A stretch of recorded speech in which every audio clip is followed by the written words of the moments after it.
親愛嘅老師、同學們，大家好！我哋係綠色校園先鋒組嘅同學。今次我哋介紹嘅活動係綠色校園共享箱。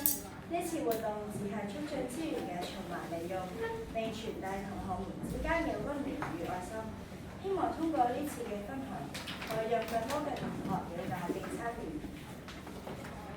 呢張宣傳相信大家都係課室、走廊、公告欄同埋圖書館門口都見過㗎啦。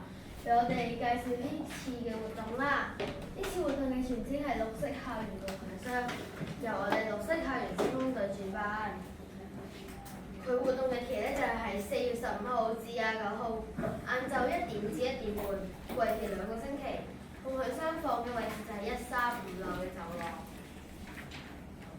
大家可以將自己閒置嘅、乾淨完好嘅文具、課外書同埋唔合身但係仲係着嘅校服捐贈俾我哋共享箱㗎。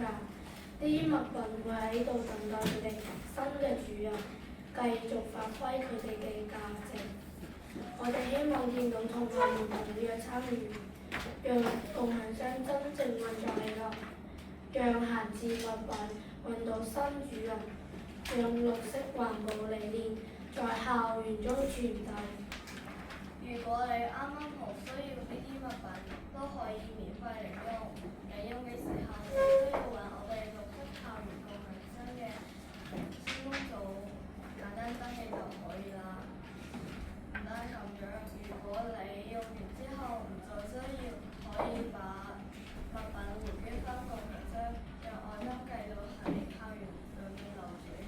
更好嘅係，我哋仲實行積分鼓勵計劃，捐一件物品可以得1個積分，捐一件物品可以得到0.5個積分，累積得到5個積分就可以換一個精美嘅小禮品啦。